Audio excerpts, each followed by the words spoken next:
And I just want to show you what happens when people say, oh, I think I missed a spot, or this isn't doing quite what I wanted. So I'm just going to smooth it back up.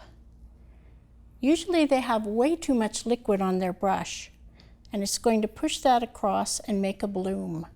It doesn't happen right away. You think you did a good job, and then a couple minutes later you'll look up and say, oh, what happened?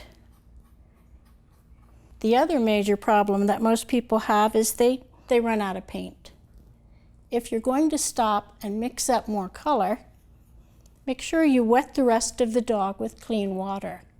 Otherwise, this edges will dry with hard edges, and they'll be difficult to work with.